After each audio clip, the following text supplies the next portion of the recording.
హల్లెలూయా, హల్లెలూయా, హల్లెలూయా. నీవేనా సంతోషగానము, సర్వ సంపదలకు ఆధారము. నీవేనా సంతోషగానము, సర్వ సంపదలకు ఆధారము. యేసయ్యా కనికర పూర్ణుడా, మనోహర ప్రేమకు నిలయుడా.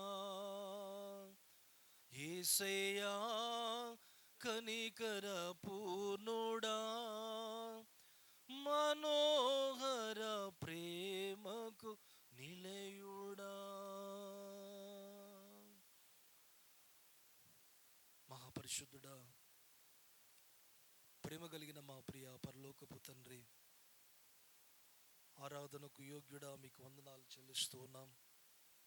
ఈ సాయంకాల సమయమున ఈ యొక్క మడికొండలో ప్రభువా ఏర్పాటు చేయబడిన సెమీ క్రిస్మస్ సెలబ్రేషన్స్ని బట్టి మీ నామాన్ని స్తుతిస్తూ ఉంటున్నాం.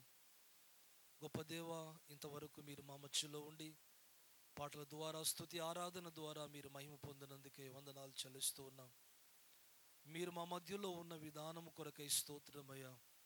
దేవా, చేరువచ్చిన అన్ని బిళ్ళను బట్టి మీకు స్తోత్రాలు చెల్లిస్తూ ఉంటున్నాం. ఇంకొను రావాల్సిన వారిని మీరు నడిపించమని ప్రార్థిస్తూ ఉంటున్నాం. దేవా, ఈ స్థలం అంతటిని మీ సన్నిధి చేత నింపండి. ఈ స్థలం అంతటిని ప్రభువా మీ మహిమ చేత నింపండి. దేవా, మీకు స్తోత్రములు చెల్లిస్తూ ఉంటున్నాం. ఈ సెమీ క్రిస్మస్ సెలబ్రేషన్స్ను మీరు ఆశీర్వదించమని ప్రార్థన చేస్తూ ఉంటున్నాం. గొప్ప దేవా, మీకు వందనాలు, స్తోత్రాలయ్యా. మీ యొక్క జన్మదినమును పురస్కరించుకొని ఏర్పాటు చేయబడిన యొక్క వేడుకలను బట్టి మీ నామాన్ని స్తుతిస్తూ ఉంటున్నాం. గొప్ప దేవా, మీకు స్తోత్రాలు. ఈ సమయంలో నా తండ్రి మరి మీ వాక్యమును ధ్యానించబోతూ ఉంటుండగా పరిశుద్ధాత్మ దేవ మీ దాసులను బలపరిచి అభిషేకించి మీ దాసుని ద్వారా మీరు మాట్లాడమని ప్రార్థిస్తూ ఉన్నాం. ఇక్కడ చేరి ఉన్న ప్రతి ఒక్కరితో ప్రభా, ఈ సౌండ్ ద్వారా, ఈ శబ్ద తరంగముల ద్వారా వినుచున్న ప్రతి ఒక్కరితో మాట్లాడమని ప్రార్థన చేస్తూ ఉన్నాం. గొప్ప దేవా, మీకు వందనాలు, స్తోత్రాలయ్యా. మీ యొక్క జన్మదినమును ప్రభా జ్ఞాపకం చేసుకుంటూ ప్రభా మిమ్మల్ని గూర్చినటువంటి సువార్త ప్రకటించబడుతూ ఉంటుండగా మీ ఆత్మ కార్యమును జరిగించమని ప్రార్థన చేస్తూ ఉన్నాం. ప్రతి విధమైన ఆటంకములు, దుష్టుని కార్యములను నజరేయుడైన యేసుక్రీస్తు నామములో బంధిస్తూ ఉంటున్నాం. ప్రభువా, మీరు బంధించండి. ముందున సమయం అంతటిని మా కొరకై మీరు ఆశీర్వదించమని, ఈ సమయాన్ని మమ్మల్ని వాక్యం అందించనైనా మీ దాసులను మీ హస్తాలకు అప్పయ్యప్పుకొనొచ్చు యేసు నామములో ఆరాధించి వేడుకొనుచున్నాము తండ్రి. ఆమేన్. హల్లెలూయా, హల్లెలూయా. అందరూ కూర్చోండి.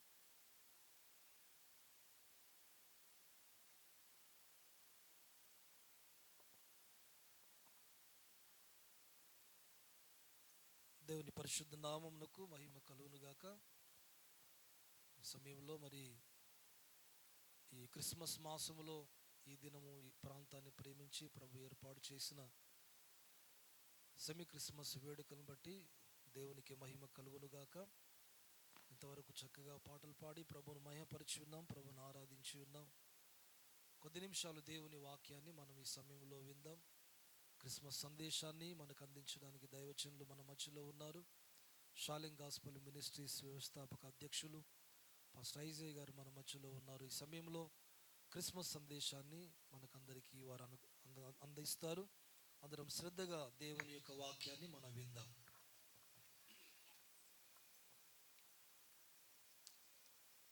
దేవునికి మహిమ కలుగును గాక. అందరూ ఒకసారి చేతులెత్తి స్తోత్రం చెప్తారా? హల్లెలూయా. ఈ ప్రశస్తమైన శ్రేష్టమైన సమయాన్ని బట్టి ప్రభుని స్తుతిస్తున్నాను. కొంచెం మీరందరూ ముందుకు జరిగి ఆ కుర్చీలన్నీ టెంట్ కిందకి తీసుకొచ్చుకోండి. రండి, అది ఉండని ఇవ్వండి, స్టాండ్ ఉండి చైర్ తీసుకొని ముందుకు రండి. మీరందరూ ముందు కుర్చీలో వచ్చి కూర్చోండి, వెనకాల వచ్చే వారికి ఈజీగా ఉంటుంది. ముందు కుర్చీలో కూర్చోండి.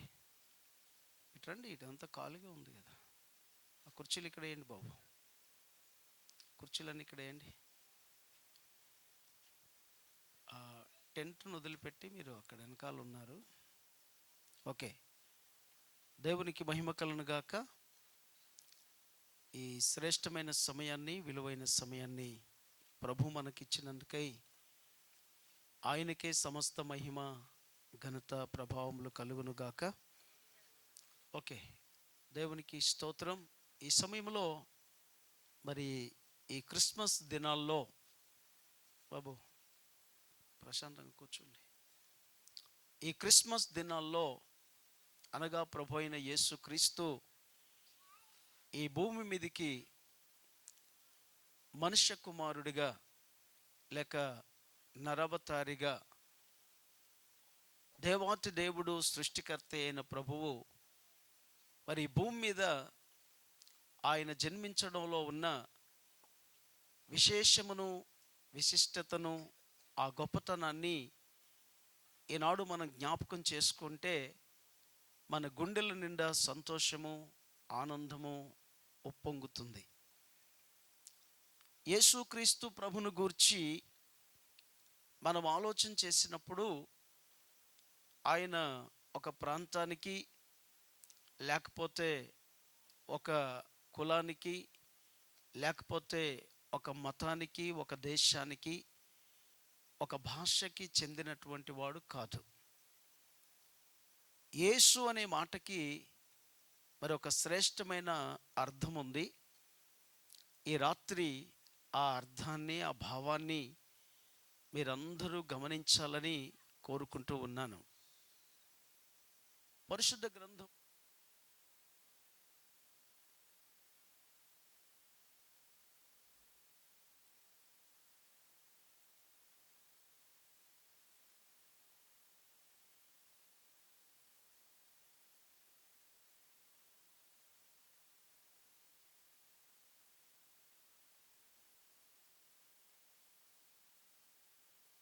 ఇరవై 23 వచనాలను చదువుకుందాం.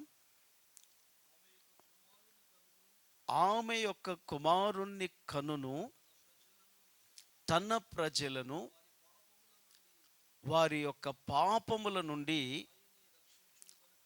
ఆయనే రక్షించును గనుక ఆయనకు యేసు అను పేరు పెట్టుదువు. ఇదిగో కన్యక గర్భవతి అయి కుమారుణ్ణి కనును, ఆయనకు ఇమ్మానుయేలును పేరు పెట్టుదువు అని ప్రభువు తన ప్రవక్త ద్వారా పలికిన మాట నెరవేరునట్లు ఇదంతయు జరిగెను. దేవుని ఇమ్మానుయేలు పేరునకు భాషాంతరమున దేవుడు మనకు తోడు. దేవునికి స్తోత్రం కలుగును గాక. హల్లెలూయా. ఈ వాక్య భాగంలో జాగ్రత్తగా గమనించినప్పుడు మరి ఒక వింతైన, మరి ఒక ఆశ్చర్యకరమైనటువంటి మాట ఇందులో రాయబడి ఉంది. ఆమె యొక్క కుమారుణ్ణి కని, ఆమె యొక్క కుమారుణ్ణి కని తన ప్రజలను వారి పాపముల నుండి ఆయనే రక్షించును గనుక ఆయనకు యేసు అను పేరు పెట్టుదువనెను అని రాయబడి ఉంది. Praise the lord. తర్వాత మాటను మనం గమనించినట్లయితే, ఇదిగో కన్యక గర్భవతి అయి, ఇదిగో కన్యక గర్భవతి అయి ఒక కుమారుణ్ణి కనును, అతనికి ఇమ్మానుయేలును పేరు పెట్టుదువు. ఆ మాటకి అర్థం దేవుడు మనకు తోడు. దేవునికి స్తోత్రం కలుగును గాక. దయచేసి గమనించండి, ఇక్కడ మరి యేసుక్రీస్తు ప్రభు పుట్టక మునుపే ప్రవచన గ్రంథములో ప్రవక్తలు ప్రవచించినటువంటి ప్రవచనం, లేక దేవుని యొక్క దర్శనము పొంది, దేవుని యొక్క ప్రత్యక్షత పొంది, దేవుని యొద్ద నుండి మరి కలిగినటువంటి ప్రత్యక్షతను బట్టి ప్రవక్త ఒక ప్రవచనం చెప్పాడు. ఆ ప్రవచనం ఏంటంటే, ఇదిగో కన్యక గర్భవతి అయి కుమారుణ్ణి కంటుంది. ఇది ప్రపంచానికి అసాధ్యమైన మాట. మానవ జాతి ఉత్పత్తి అయినది మొదలుకొని ప్రపంచంలో ఎక్కడ ఎప్పుడు ఈ విషయము జరగలేదు, జరగకూడదు. మరి ఎలా జరిగింది, ఎందుకు జరిగిందంటే అదే ఒక ప్రత్యేకత ఈ క్రిస్మస్ సందేశంలో. దేవునికి స్తోత్రం కలుగును గాక. కన్యక ఏంటి, గర్భము ధరించడం ఏంటి, కుమారుని కనడం ఏంటి? కన్యక అనగా ఏ పురుషుణ్ణి ఎరగనటువంటి స్త్రీ. సాధారణముగా వివాహమైన తర్వాత పిల్లల కోసం అందరు ఎదురు చూస్తారు. వివాహమైన తర్వాత పిల్లల కోసము కలలు కంటారు. వివాహమైన తర్వాత ఓ కొడుకు పుట్టాలి, కూతురు పుట్టాలని ఆశిస్తూ ఉంటారు. ఇది ఆశ్చర్యమేమి కాదు, ఇది అందరి జీవితంలో జరిగే సహజమైన విషయం. కానీ ఇక్కడ బైబిల్ ఏం చెప్తుందంటే, కన్యక గర్భవతి అయి కుమారుణ్ణి కనును. ఇది చాలా విచిత్రమైన మాట, వింతైన మాట. ఇది సృష్టికే విరుద్ధమైన మాట. ఎందుకు ఆ కార్యము ఎందుకు అలా జరుగుతుందని ఈ ప్రవక్త ప్రవచించాడు. ఇది క్రీస్తు పుట్టక ముందే ప్రకటించిన మాట. క్రీస్తు ఇంకా పుట్టలేదు, యేసుక్రీస్తు భూమి మీద ఇంకా పుట్టక మునిపే ఈ ప్రవచనము ప్రకటించబడింది. ఇదిగో కన్యక గర్భవతి అయి కుమారుణ్ణి కంటుంది. ఆ రోజుల్లో చాలా మంది ఆశ్చర్యపడ్డారు. ఈ ప్రవక్త ఎందుకు ఇలా చెప్తున్నాడు, ఈ దీర్ఘదర్శి, ఈ దైవ భక్తుడు ఎందుకు ఇలా ప్రకటిస్తున్నాడు? కన్యక ఏంటి, కన్యక గర్భము ధరించడం ఏంటి, అది ఎలా సాధ్యమని ఆనాడు అనేక మంది ఆశ్చర్యపడి ఉండవచ్చు. కానీ చాలా సూటిగా, రూఢిగా ఆ ప్రవక్త ప్రకటించిన ఆ వర్తమానం ఏంటంటే, కన్యక గర్భవతి అయి కుమారుణ్ణి కంటుంది. అసలు కన్యక ఎందుకు గర్భవతి కావాలి, కుమారుని ఎందుకు కనాలి, అంత అవసరత ఏమొచ్చింది, అసలు ఈ సృష్టిలో జరగకూడనిది ఎలా జరుగుతుంది అని మనం ఆలోచన చేసినప్పుడు బైబిల్లో ఒక చక్కటి మాట కూడా మీకు గుర్తు చేస్తాను. యోబు గ్రంథము 14వ అధ్యాయము 4వ వచనాన్ని ఒకసారి చదవగా విందాం. యోబు గ్రంథము 14వ అధ్యాయము 4వ వచనాన్ని చదువుతారా? 4వ వచనం. యోబు గ్రంథము 14వ అధ్యాయము 4వ వచనం. పాప సహితునిలో నుండి పాపరహితుడు పుట్టగలిగిన ఎంత మేలు, అలాగున ఎవడును పుట్టనేరడు. ఇక్కడ బైబిల్ వచనం ఏం చెప్తుందంటే, పాప సహితునిలో నుండి అనగా పాపి అయిన మనిషిలో నుండి ఒక పరిశుద్ధుడు పుట్టగలిగితే ఎంత బాగుండు. కాకి పిల్ల కాకిని కంటుంది, పంది పిల్ల పందిని కంటుంది, కుక్క పిల్ల కుక్కను కంటుంది, గాడిద పిల్ల గాడిదను కంటుంది, గుర్రం పిల్ల గుర్రం పిల్లను కంటుంది. మనిషి మరొక మనిషిని కనడానికి అవకాశం ఉంది. కానీ ఒక పాపి నుండి పరిశుద్ధుడు ఎలా పుడతాడు? అది అసాధ్యము కదా, అసంభవము కదా. ఒక పాపి నుండి పరిశుద్ధుడు రావాలంటే బహు కష్టం. మరలా చెప్తున్నాను దేవుని బిడ్డలారా, ఒక పాపి నుండి పరిశుద్ధుడు ఎలా రాగలుగుతాడు? అది అసాధ్యం. దేవుని యందు భక్తి కలిగిన వాడు, భయము కలిగిన వాడు, దేవుణ్ణి అమితంగా ప్రేమించిన వాడు, ఆయన పడిన కష్టాల్లో, ఆయన పడిన బాధల్లో, ఆయన వేదనను వ్యక్తపరుస్తూ చెప్తున్న మాట ఏంటంటే, పాప సహితునిలో నుండి అనగా పాపి అయిన మనిషిలో నుండి ఒక పరిశుద్ధుడు పుట్టగలిగితే ఎంత మేలు. ఆయన అంటాడు, అలాగున ఎవరు పుట్టనేరడు, అలాగున ఎవరు పుట్టడానికి సాధ్యము కాదు. కానీ పుడితే అది మేలు, పుడితే అది చాలా గొప్ప విషయం. ప్రపంచంలో ఇదే జరిగింది 2023 సంవత్సరాల క్రితము. దేవునికి స్తోత్రం కలుగును గాక. ఈరోజు మనం బర్త్డేలు జరుపుకుంటున్నామంటే, డెత్ డేలు జరుపుకుంటున్నామంటే, మ్యారేజ్ డేలు జరుపుకుంటున్నామంటే దానికి కారణం ఏంటో తెలుసా?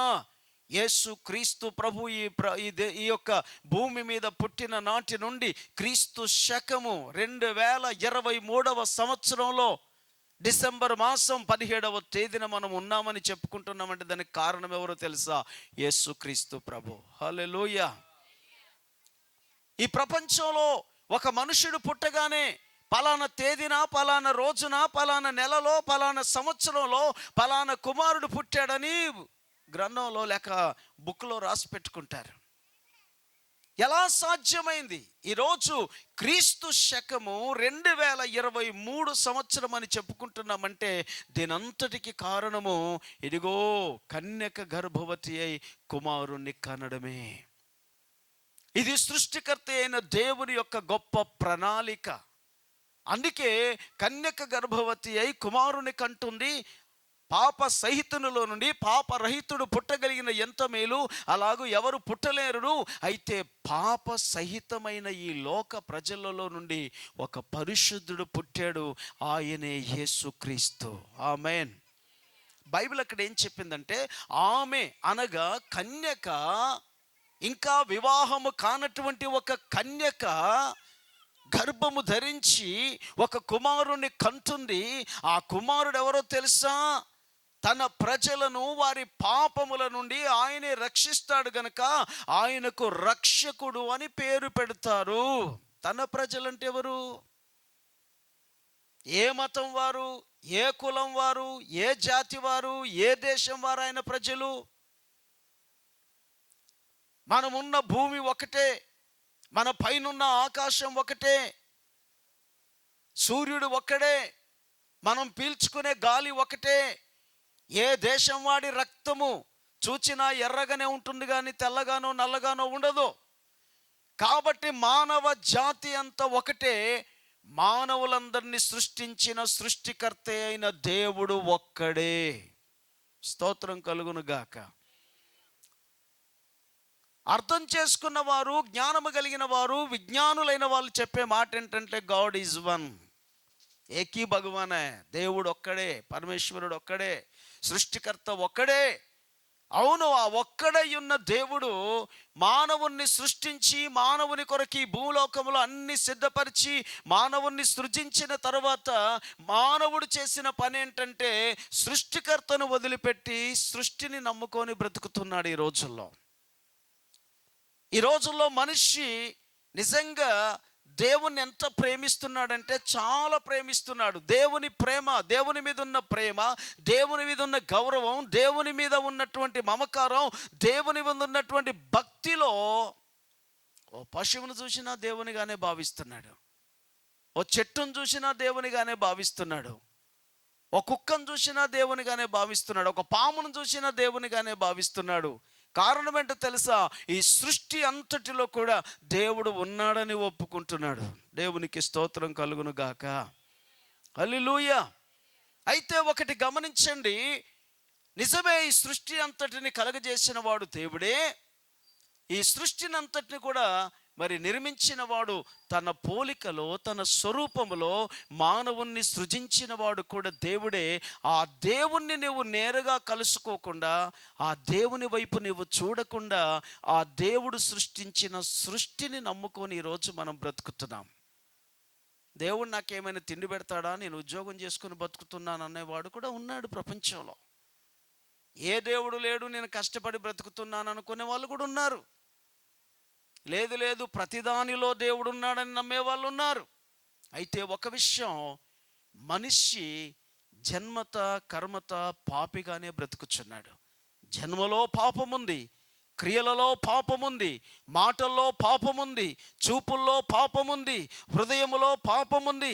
అందుకే ఆ పాపం వలన ఈనాడు ప్రపంచంలో ఒకరికి ఒకరు హాని చేస్తూ బ్రతుకుతున్నారు. బహు క్రోధముతో బ్రతుకుతున్నారు, కక్షలతో బ్రతుకుతున్నారు, విరోధముతో బ్రతుకుతున్నారు. అందుకే ప్రపంచమంతట్లో ఇన్ని గొడవలు, ఇన్ని హత్యలు, ఇన్ని మానభంగాలు, ఇన్ని అత్యాచారాలు, ఇన్ని దోపిడీలు, ఇన్ని దొంగతనాలు, ఇంత అవినీతి, ఇంత అక్రమము ఉన్నవాడు జలసాగా బ్రతుకుతున్నాడు, లేనివాడు బిక్కు బిక్కుమని తన జీవితాన్ని గడుపుతున్నాడు. గమనించండి, దేవాతి దేవుడు మనుషులను తన స్వరూపములో తన పోలికలో పుట్టాడు.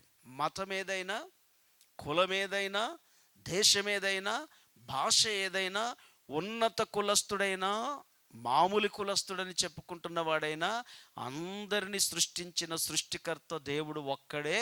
అందరికి అదే ఆకలి అవుతుంది, అందరూ అదే గాలి పీల్చుకుంటారు, అందరూ కూడా సమానమే. అయితే విషయం గమనించండి, నీతిమంతుడు లేడు, ఒక్కడును లేడు. అందరూ పాపము చేసి దేవుడు అనుగ్రహించు మహిమను పొందలేకపోయారు. సో సృష్టికర్త అయిన దేవుడు ఎలాంటి వాడు తెలుసా అండి? మనం సూర్యున్నే నేరుగా చూడలేం, కానీ సూర్యుడు ఉదయిస్తే తప్ప మన కంటికి అన్నీ కనిపించవు. ఇప్పుడు చూడండి, మనం ఇలా చూస్తే ఎంత దూరం కనపడుతుంది? అక్కడ ఒక కారు కనపడుతుంది, ఆ కారు పక్కన ఒక వ్యక్తి కనపడుతున్నాడు. నెక్స్ట్ ఏముందో చూడగలమా ఇప్పుడు మనం? కానీ అదే సూర్యుడు ఉదయిస్తే దాదాపుగా 1 కిలోమీటర్ దూరంలో ఏముందో మనం చూడగలం. దేవునికి స్తోత్రం కలుగును గాక. విచిత్రమైన సంగతి చెప్పనా? మనకు కళ్ళు ఉన్నాయి కానీ లైట్ లేకపోతే, చెప్పండి, కళ్ళు ఉన్నాయి కానీ లైట్ లేకపోతే మన కళ్ళు ఏమన్నా పని చేసినట్ట? అందుకే సూర్యుణ్ణి మనం నేరుగా చూడలేం, కానీ సూర్యుని యొక్క వెలుతురు రాగానే మనం అన్నీ చూడగలుగుతాం. Praise the lord. సృష్టికర్త అయిన దేవుణ్ణి మనం చూడలేం, కానీ ఆ సృష్టికర్త అయిన దేవుడే మన పట్ల తనను తాను ప్రత్యక్షపరుచుకుంటే మనం అన్నీ చూడగలుగుతాం. స్తోత్రం కలుగును గాక. 2023 సంవత్సరాల క్రితం అదే జరిగింది ఈ ప్రపంచంలో. పాపి అయిన మనుష్యుని కొరకు, చెడిపోయిన మనుష్యుని కొరకు సృష్టికర్త అయిన దేవుడు మానవ జాతిని ప్రేమించి, మనుషులందరినీ ప్రేమించి ఒక రక్షకునిగా ఆయన ఈ లోకానికి రావాలనుకున్నాడు. దేవుడయ్యున్నవాడు నరునిగా ఈ లోకములో జన్మించాడు. అదే అసలు సిసలైన క్రిస్మస్ పండుగ. దేవునికి స్తోత్రం కలుగును గాక. వాళ్ళని కొంచెం ముందుకే రానివ్వండి, టెంట్ కిందికి రండి అమ్మ, కూర్చోండి. దేవునికి స్తోత్రం కలుగును గాక. ఇక్కడ రండి, టెంట్ కిందికి రండి. కాబట్టి ప్రియులారా గమనించండి, దేవుడు ఈ భూమి మీదకి రావాలనుకున్నాడు. ఎందుకంటే అమ్మా, మీరు ఎందుకు లేస్తున్నారు తల్లి? అటు ఇటు లేవకండి, కూర్చోండి. ఎక్కడోళ్ళు అక్కడ కూర్చోండి దయచేసి, ఎక్కడోళ్ళు అక్కడ కూర్చోండి దయచేసి. దేవునికి మహిమ కలుగును గాక. దయచేసి గమనించండి, సృష్టికర్త అయిన దేవుడు మనిషిని ఎంతగానో ప్రేమించాడు. ఎందుకంటే దేవుని పోలికలో, దేవుని స్వరూపములో మనుషులు సృష్టించబడ్డారు. ఆమేన్. Praise the lord. ప్రపంచమంతా మానవ జాతి ఒక్కటే. ప్రపంచాన్ని సృష్టించిన సృష్టికర్త దేవుడు ఒక్కడే. ఆ ఒక్క దేవుని వదిలిపెట్టి మనుషుడు వివిధ రకములైనటువంటి అభిప్రాయాలతో, ఆలోచనలతో, తలంపులతో, ఎవరికి నచ్చిన పద్ధతిలో వాళ్ళు జీవిస్తూ మనిషి దేవునికి దూరమై తన స్వచిత్తములో బ్రతుకుతుండగా, పడిపోయిన మనిషిని, చెడిపోయిన మనిషిని, పాపములో మునిగి తేలుతున్న మనిషిని తిరిగి రక్షించుట కొరకు దేవుడు ఒక ప్రణాళిక చేశాడు. ఆ ప్రణాళిక ఏంటంటే, ఒక పాపి అయిన మనుషులలో పరిశుద్ధుడు పుట్టలేడు. ఎవరు పరిశుద్ధులు కాలేరు. పుణ్యకార్యాలు చేయొచ్చు, దాన కార్యాలు చేయొచ్చు, రక్తదానాలు చేయొచ్చు, గోదానాలు చేయొచ్చు, భూదానాలు చేయొచ్చు, అన్నదానాలు చేయొచ్చు, రక్తదానాలు చేయొచ్చు, నేత్రదానం చేయొచ్చు, దేహదానం చేయొచ్చు, అన్ని దానాలు చేయొచ్చు. కానీ గమనించండి, ఒక మనిషి జీవితంలో పాపాన్ని పోడగొట్టుకునే మార్గం అంటూ ఏది లేదు. ఆ పాపమును తీసివేట కొరకే 2023 సంవత్సరాల క్రితము ఒక కన్యక గర్భమందు దేవుడే నరవతారిగా ఈ భూమి మీదకి వచ్చాడు. ఆయనకు రక్షకుడు అనగా యేసు అని పేరు పెట్టారు. యేసు అనే మాటకు అర్థం ఏంటంటే రక్షకుడు. దేవునికి స్తోత్రం కలుగును గాక. యేసు అనే మాటకు అర్థం ఏంటి చెప్పండి ఇప్పుడు? రక్షకుడు. కొంచెం అందరు గట్టిగా చెప్తారా? రక్షకుడు. ఎవరికి రక్షకుడు ఈయన? బైబిల్ అంటుంది, ప్రయాసపడి భారము మోసుకొనుచున్న సమస్త జనులారా నా యొద్దకు రండి, నేను మీకు విశ్రాంతిని కలగజేస్తాను. Praise the lord. ఎవరి కోసం ఈ రక్షణ? గొప్ప విషయం ఏంటంటే, ఇప్పుడు ప్రపంచంలో 800 కోట్ల మంది బ్రతుకుచున్నారు. అందులో 300 నుండి 400 కోట్ల వరకు యేసు క్రీస్తును రక్షకునిగా అంగీకరించి ఆయన్ని ఆరాధిస్తున్నారు. Praise the lord. దగ్గర దగ్గర ఒక 150 దేశాల్లో, ఒక 100కు పైగా మరి దేశాల్లో యేసుక్రీస్తుని ఆరాధన సొంతగా ఆరాధన చేస్తున్నారు. ప్రపంచంలో ఎన్ని దేశాలు ఉన్నాయో అన్ని దేశాల్లో యేసుక్రీస్తుని ఆరాధించే వాళ్ళు ఉన్నారు. కారణం ఏంటో తెలుసా? ఆయన అందరికీ దేవుడు కానీ కొందరికి దేవుడు కాడు. ఆయన అందరి కొరకు జన్మించాడు కానీ కొందరి కొరకు జన్మించలేదు. లోకరక్షకుడు అంటే ఒకరి కోసమా? కాదు, అందరి కోసం ఆయన ఈ లోకానికి వచ్చాడు. తర్వాత రెండో మాట అక్కడ ఏమనుందంటే, కన్యక గర్భవతి అయి కుమారుని కనును, ఆయనకు ఇమ్మానుయేలను పేరు పెట్టుదురు. దానికి అర్థం ఏంటి? దేవుడు మనకు తోడు. Praise the lord. రక్షణ అన్న తోడు అన్న రెండు ఒకటే. అర్ధరాత్రి ఎవరైనా ఒంటరిగా పోతున్నారు అనుకోండి, ఏం చెప్తారు పెద్దవాళ్ళు? అట్లా ఒంటరిగా పోవద్దు, ఎవరినైనా తీసుకొని తోడు, ఎవరినైనా తీసుకోపో. తోడు ఉండాలంటే ఎందుకు అర్థం? ఏదైనా ఆపద సంభవిస్తే ఒకడు నీకు సహాయము చేస్తాడు. ప్రతి మనిషి కూడా పాపములో పుట్టి పాపములోనే జీవించి పాపములోనే మరణించినట్లయితే నిత్య నరకం అగ్నిగుండానికి వెళ్ళాల్సి వస్తుంది. ఆ నిత్య నరకం అగ్నిగుండం నుండి తప్పించుట కొరకే యేసుక్రీస్తు ప్రభు నరవతారిగా ఈ భూమి మీదికి కన్యక గర్భమందు పుట్టాల్సి వచ్చింది. దేవునికి స్తోత్రం కలుగును గాక. హల్లెలూయా. మానవుని యొక్క సర్వ పాపములు పోవాలంటే ఒక పరిశుద్ధుడు కావాలి. మానవుని యొక్క పాప పరిహారార్థము యేసుక్రీస్తు ప్రభు లోకానికి వచ్చి అలాగ పుట్టి ఏదో కార్యాలు చేసి వెళ్ళిపోలేదండి ఆయన. తర్వాత చూచినట్లయితే దుర్మార్గులందరినీ చంపడానికి రాలేదండి ఆయన. దొంగలను, వ్యభిచారులందరినీ చంపడానికి రాలేదండి ఆయన. దుష్టులను శిక్షించడానికి రాలేదైనా. కానీ బైబిల్ చెప్తుంది, ప్రతి పాపిని రక్షించడానికి ఆయన ఈ భూలోకానికి వచ్చాడు. స్తోత్రం కలుగును గాక, స్తోత్రం కలుగును గాక. రక్షించడానికి ఆయన ఈ భూలోకానికి వచ్చాడు. ప్రతి పాపిని రక్షించడానికి వచ్చారు. ఒక్క 5-10 నిమిషాల్లో ముగించుకుందాం కాస్త అలాగా. కాబట్టి ప్రియులారా గమనించండి, ఆయన రక్షించడానికి వచ్చినటువంటి లోకరక్షకుడైన.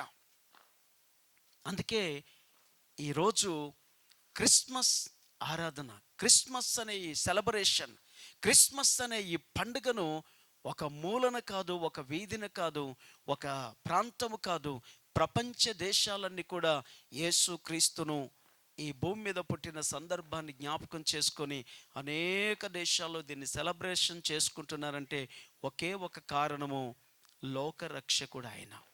ఇమ్మానుయేలు దేవుడు అనగా మానవునికి తోడుగా ఉండడానికి వచ్చినటువంటి దేవుడు ఆయన. Praise the lord. మరలా మీకు జ్ఞాపకం చేస్తున్నాను, కన్యక గర్భవతి అయి కుమారుని కనును. ఇది సాధ్యమా? కాదు. ప్రపంచంలో ఎక్కడిది జరగదు. ఒక బిడ్డ పుట్టాలంటే స్త్రీ పురుషులకు వివాహం జరగాలి. అది క్రమం, దాన్ని ఎవరు కాదని చెప్పరు. కానీ కన్యక గర్భం ధరించడం ఏంటి? కన్యక గర్భమందు ఒక వ్యక్తి పుట్టడం ఏంటి? అదే సృష్టికర్త అయిన దేవుని ప్రణాళిక. ఏంటంటే పాప సహితునిలో నుండి పాపరహితుడు పుట్టగలిగితే ఎంత మేలు. Praise the lord. అంటే పాపి అయిన మనుషులలో నుండి ఒక పరిశుద్ధుడు రావాలి. ఒక పరిశుద్ధుడు వచ్చి సర్వమానవాళి యొక్క రక్షణార్థమై, పాప పరిహారార్థమై యజ్ఞ పశువుగా వధించబడాలి, యజ్ఞ పశువుగా బలియాగము చేయబడాలి. సర్వ పాప పరిహారో రక్త ప్రోక్షణమౌష్యం తదు రక్తం పరమాత్మేన పుణ్యదాన బలియాగము. మానవుని యొక్క సర్వ పాపములు పోవాలంటే ఒక పరిశుద్ధుడు కావాలి. చూడండి, సర్వపాప పరిహారో అంటే మనుషులు చేసిన ప్రతి పాపమునకు పరిహారము కావాలి. తప్పు చేసిన ఒక వ్యక్తికి దెబ్బ తగులుతుంది. నేరం చేసిన ప్రతి ఒక్కడు శిక్షించబడతాడు. తప్పు చేసిన వానికి దెబ్బ ఎలాగనో, నేరం చేసిన వానికి శిక్ష ఎలాగనో, పాపి అయిన ప్రతి ఒక్కరికి కూడా అలాంటి శిక్ష ఉంది. కానీ సృష్టికర్త అయిన దేవుడు తన పోలికలో, తన స్వరూపంలో మానవుని సృష్టించుకున్నాడు గనుక తాను ప్రేమించిన మానవ జాతి కొరకు ఆయనే మానవుని యొక్క పాప పరిహారార్థమై నిమిత్తము ఈ భూమి మీద యజ్ఞ పశువుగా వధించబడ్డానికి వచ్చిన సృష్టికర్త అయిన దేవుడు ఆయన. Praise the lord. సర్వ పాప పరిహారం, అందరి పాపములు తీసివేయడానికి. సర్వ పాప పరిహారం. రక్త ప్రోక్షణ లేకుండా పాప క్షమాపణ లేదండి. రక్తము ద్వారానే పాప క్షమాపణ. రక్త ప్రోక్షణం అవశ్యం. రక్తము చిందించకుండా పాప క్షమాపణ లేదు. రక్తము చిందించకుండా ఏ మనిషికి కూడా పాప క్షమాపణ లేదు. అది ఎలాగో తెలుసా? ఒక కిరాణం షాప్కి వెళ్ళి కిలో గోధుమ పిండి కొనాలంటే ఆ కిలో గోధుమ పిండికి నువ్వేం చేయాలి? ఇది కిలో అయితే 100 రూపాయలు, లేకపోతే 60 రూపాయలు, లేకపోతే 5 కిలోల పాకెట్ అంటే 250 300 రూపాయలు ఇస్తే తప్ప మీకు ఆ పాకెట్, అంటే ఒకటి కొనాలంటే మనం దానికి వెల చెల్లించాలా వద్దా? చెప్పండి. ఒక చాక్లెట్ కొనాలన్నా ఓ 50 పైసలు రూపాయో చెల్లించాలా వద్దా? అలాగనే ఒక మనిషిలోనున్న తన పాపం పోవాలంటే దానికి పరిహారం చేసేవాడు కూడా కావాలి. ఈనాడు మనిషి తన పాపాన్ని పోడగొట్టుకోవడానికి ఎన్ని ప్రయత్నాలు చేస్తున్నాడో తెలుసా అండి? ఎన్ని యాగాలు చేస్తున్నాడో తెలుసా అండి? ఎన్ని ప్రయత్నాలు చేస్తున్నాడండి మనిషి. కానీ ఆ మనిషి నుండి పాపం పోతుందంటే పోవట్లేదండి. పాప పరిహారార్థమై, రక్త ప్రోక్షణ నిమిత్తమై యేసుక్రీస్తు ప్రభు ఈ భూమి మీదకి వచ్చాడు. బైబిల్ చెప్తుంది, తదు రక్తం పరమాత్ముడైన దేవుడే, సృష్టికర్త అయిన దేవుడే, పరిశుద్ధుడైన దేవుడే ఒక పాపి పక్షంగా ఇదిగో రక్తమును చిందించడానికి ఈ భూమి మీదకి వచ్చాడు. పుణ్యదాన బలి యాగము అని రాయబడింది.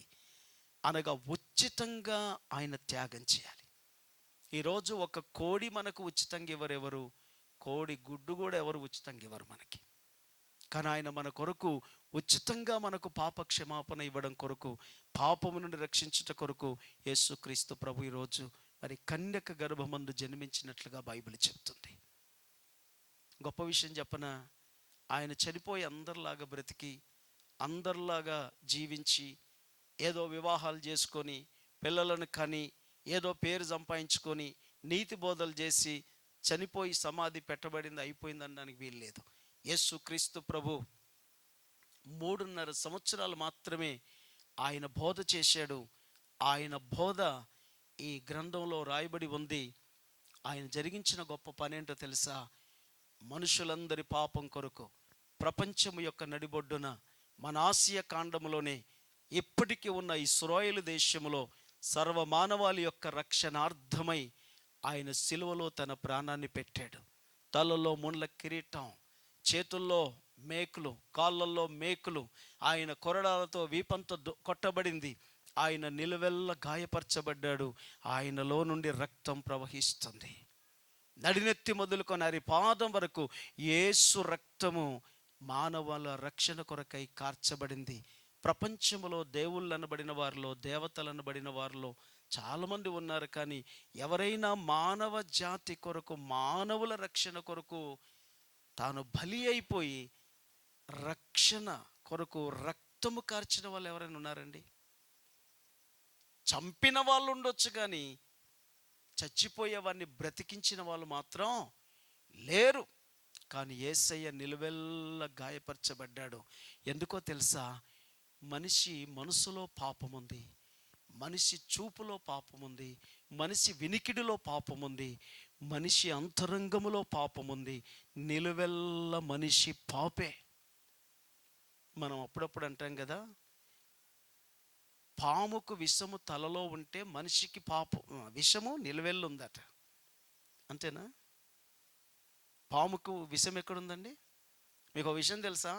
పాము తల తీసేసి మంచిగా ఫ్రై చేసుకొని తింటారు వేరే వాళ్ళ ప్రాంతంలో.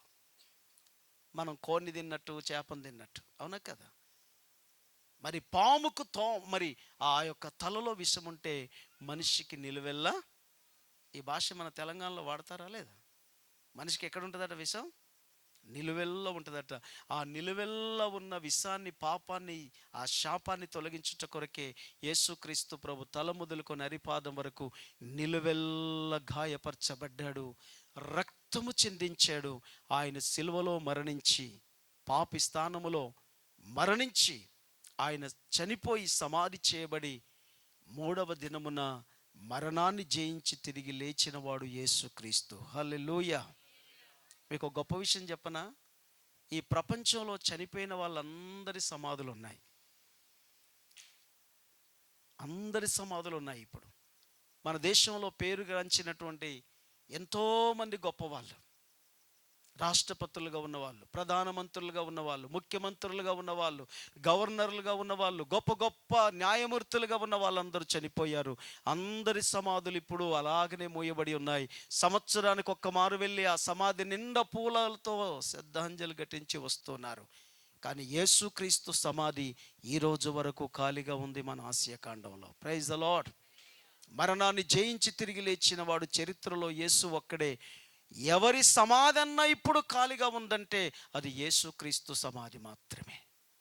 ఇప్పటికీ ఆ సమాధి ఖాళీగా ఉంది. అందుకే ఆయన పుట్టడంలో పరిశుద్ధత ఉంది, ఆయన జీవించడంలో పరిశుద్ధత ఉంది, ఆయన మరణించి తిరిగి లేవడంలో పరిశుద్ధత ఉంది.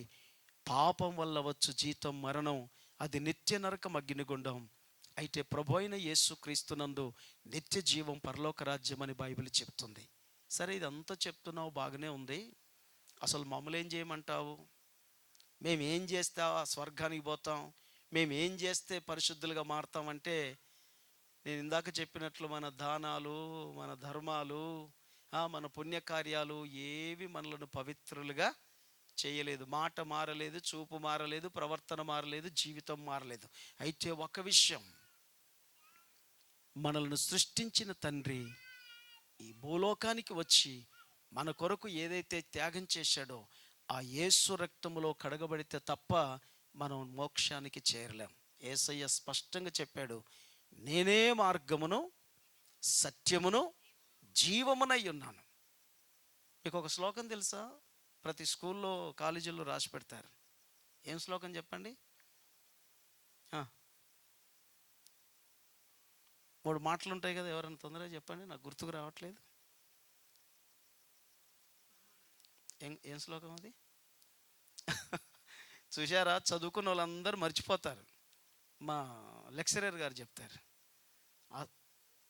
కాదు కాదు కాదు కాదు కాదు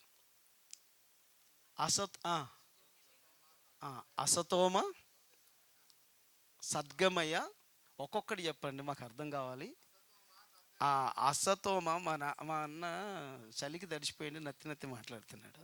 ఓకే, అసతోమ సద్గమయ అంటే ఏంటి? అసత్యములో ఉన్నాము, సత్యములోకి నడిపించు. ఎక్కడున్నాము? అసత్యములో ఉన్నాము, సత్యంలోకి నడిపించు. రెండవది తమసోమ జ్యోతిర్గమయ అంటే ఏంటి? చీకటిలో ఉన్నాము, వెలుగులోకి నడిపించు. నెక్స్ట్ మూడవది మృత్యోమ్య అమృతాంగమయ అంటే మృత్యులో, మరణములో ఉన్నాము, మమ్మలను జీవములోనికి నడిపించు. Praise the lord. ఈ శ్లోకం మన భారతదేశంలో సంస్కృతంలో రాయబడి ఉంటుంది. అసత్యములో ఉన్నాము, సత్యములోకి నడిపించు. చీకటిలో ఉన్నాము, వెలుగులోనికి నడిపించు.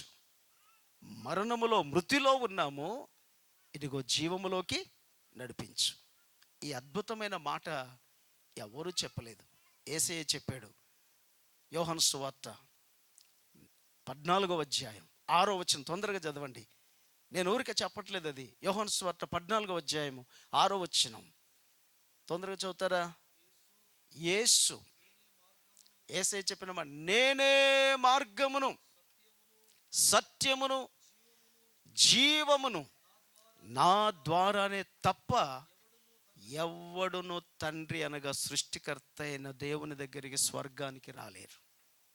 మార్గము యేసయ్యే, సత్యము యేసయ్యే, జీవము యేసయ్యే. కాబట్టి అసత్యములో ఉన్న ప్రతి ఒక్కరూ సత్యాన్ని గుర్తించాలి, చీకటిలో ఉన్న ప్రతి ఒక్కరూ వెలుగులోనికి రావాలి, మరణానికి పాత్రులుగా ఉన్న ప్రతి ఒక్కరూ జీవములోనికి రావాలి. ఇలా జరగాలి అంటే మన కోసం పాప సహితునిలో నుండి, అనగా పాపుల మధ్యలో నుండి ఒక పరిశుద్ధుడు పుట్టగలిగితే ఎంత మేలు. అలాగ ఎవడు పుట్టనేరడు, అలా జరగదు. కానీ సృష్టికర్త అయిన దేవుడే మనందరి రక్షణ కొరకు ఒక మార్గాన్ని సిద్ధపరిచాడు. అదే ఏ మార్గం అంటే, కన్యక గర్భవతి అయి కుమారుణ్ణి కంటుంది. ఆమె ఒక కుమారుని కని తన ప్రజలను వారి పాపముల నుండి రక్షిస్తాడు గనక ఆయనకు యేసు అని పేరు పెట్టుదురు. యేసు అనే మాటకు అర్థం రక్షకుడు. మరి ఇమ్మానుయేలు అనే మాటకు అర్థం దేవుడు మనకు తోడు. తోడన్న రక్షణే, రక్షకుడన్న రక్షణే. Praise the lord. ఈ క్రిస్మస్లో ఉన్న పరమార్థం ఏంటంటే, మనిషి పాపి, ఆ పాపము నుండి రక్షించుట కొరకు క్రీస్తు యేసు ఈ లోకానికి వచ్చాడు. ఒక మనిషి పాపములోనే మరణిస్తే నరకానికి వెళ్తాడు. పాప జీవితాన్ని మార్చుకుంటే మోక్షంలోకి వెళ్తారు. ఏమి చదువులేని వాళ్ళు కూడా ఒక మాట చెప్తారు, వీడు బాగా పాపాలు చేస్తున్నాడు, చస్తే నరకమే పోతాడు అంటారా అనరా? మీరు వినలే ఎప్పుడు? వీడు బాగా పాపాలు చేస్తున్నాడు, చస్తే నరకమే పోతాడు అంటే పాపం వల్ల వచ్చేది ఏంటంటే నరకమే. ఇంకొంతమంది అంటారు, అయ్యా ఎవరు కష్టాల్లో ఉన్నా ఆదుకుంటావయ్యా, పుణ్యాత్ముడవయ్యా, నువ్వు తప్పకుండా స్వర్గం పోతావు బిడ్డ అంటారు. దాని అర్థం ఏంటండి?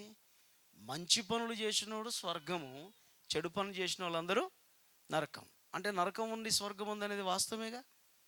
కాబట్టి పాపం వల్ల వచ్చే జీతం నరకం, అగ్నిగుండం గనుక ఆ పాపము నుండి రక్షించి పరలోకంలో చేర్చుట కొరకే 2023 సంవత్సరాల క్రితం యేసయ్య ఈ భూమి మీదకి వచ్చాడు. అప్పటి నుండి ఈ సువార్త ప్రకటించబడుతుంది. ఇక్కడ సువార్త మూలు ఇల్లు కట్టుకోవడం, ఈ కాలంలో ఈ విధంగా ప్రార్థన పెట్టుకోవడం, అమ్మగారులందరినీ, పక్కనున్న వాళ్ళందరినీ, ఆయా ప్రాంతాల్లో అందరినీ పిలిచి మాటలు చెప్పడం. ఎందుకంటే ఒకే ఒక ఆశ, పాపములో మరణిస్తే నరకము, ఆ పాపము నుండి విడుదల పొంది పరిశుద్ధులుగా మారి మరణిస్తే నిత్య జీవం, పరలోక రాజ్యం. యేసుక్రీస్తు ప్రభు నమ్మకం ముందు అన్ని చెడు వ్యసనాలు ఉన్నాయి. నోరు తెరిస్తే బూతు మాటలు. కానీ యేసు ప్రభు నమ్ముకొని ఈ పరిశుద్ధ గ్రంథాన్ని ఎప్పుడైతే చేతిలో పట్టుకున్నామో అన్నీ మానేశాం. Praise the lord. తినడానికి తిండి ఉంటే చాలు, కట్టుకోవడానికి బట్టలు ఉంటే చాలు, ఉండడానికి ఒక చిన్న గూడు ఉంటే ఇంకెవరికి హాని చేయని అవసరం లేదు, ఎవరిని తిట్టవలసిన అవసరం లేదు. అనవసరమైనవన్నీ మానేసి దేవుడు పరిశుద్ధుడు గనక జీవితాన్ని పరిశుద్ధంగా మార్చుకోవాలి. ఇది అన్ని కులాల వారికి, అన్ని మతాల వారికి, అన్ని జాతుల వారికి, గొప్పవారికి, బీదవారికి, అందరికీ సంబంధించిన విషయం. గొప్ప మాట చెప్పనా మీకు? యేసుక్రీస్తు ప్రభు ఈ భూమి మీద పుట్టిన నాటి నుండి ప్రపంచమంతా కులాలకు అతీతంగా, మతాలకు అతీతంగా, మరి ధనికులు దరిద్రులనే తేడా లేకుండా సంఘములో, చర్చిలో ప్రతి కులము వారు, ప్రతి మతముల వారు అందరూ ప్రభుని ఆరాధిస్తున్నారు. అడవిలో ఉన్నవారు, లోయలో ఉన్నవారు, కొండల్లో ఉన్నవారు, పట్టణాల్లో, పల్లెల్లో ఉన్నవారు, ఇంకా చెప్పాలంటే ఎలాంటి భేదము లేదండి. నాలాంటి పాస్టర్లు అన్ని కులాల వారు ఉన్నారండి. Praise the lord. మీరు ఒకవేళ భద్రాచలం వెళ్ళిపోతే కోయల్లో పాస్టర్లు ఉన్నారు, ఇంకొన్ని తండాలకు వెళ్ళిపోతే లమడోళ్ళు పాస్టర్లు ఉన్నారు, ఇంకొంతమంది కొంత పట్టణాల్లోకి వెళ్ళిపోతే అనేక మంది మరి బ్రాహ్మణ సహోదరులు కూడా ఈరోజు యేసే దేవుడు అని ప్రకటిస్తున్నారు. Praise the lord. పోయిన నెలలో ఒక పూజారి గారు మా చర్చికి వచ్చారు. ఆయన ఇంతకు ముందు ఒక టెంపుల్లో పూజారిగా ఉండేవారు. యేసుక్రీస్తును ఎందుకు తెలుసుకున్నాడంటే, ఆయనకు ఒక ఘోరమైన వ్యాధి వచ్చి హాస్పిటల్కి వెళ్తే ఇక నువ్వు బ్రతకవని చెప్పారట. ఆ బ్రతకడని చెప్పిన సమయంలో వాళ్ళకు తెలిసిన ఒక వ్యక్తి, అయ్యా ఒక్కసారి వచ్చి ప్రార్థన చేసుకోవని బాగా బ్రతిమలాడగా ఒప్పుకున్నాడట. మొత్తానికి ఆ ప్రార్థన చేసిన తర్వాత అతను బతికి బయటపడ్డాడు. ఆయన కుటుంబం అంతా యేసే నమ్ముకొని ఇప్పుడు యేసే దేవుడని ప్రకటిస్తున్నాడు. ఆమేన్. యేసుక్రీస్తు ప్రభు ఎంత మంచివాడంటే, ఆయనను హింసించిన వారిని, దూషించిన వారిని, ద్వేషించిన వారిని, చీకొట్టిన వారిని, ఆయన ఆ దేవుడు ఈ దేవుడు అని అన్న వాళ్ళని కూడా రక్షించాడు. అంటే పెద్ద కులం అని చెప్పుకుంటున్న వాళ్ళ నుండి మొదలుకొని చిన్న కులం వాళ్ళ వరకు కూడా ఆయన ప్రేమిస్తున్న దేవుడు. అందుకే అన్ని కులముల నుండి, అన్ని మతముల నుండి ఈరోజు యేసే దేవుడని ప్రకటించే గొప్ప గొప్ప సేవకులు ఉన్నారు. ఎంత భాగ్యం అండి. Praise the lord. ఈ కులాల వారికి ఈయన, ఈ మతం వారికి ఈయన అనే భేదం లేదండి. యేసుక్రీస్తు అందరికీ ప్రభు.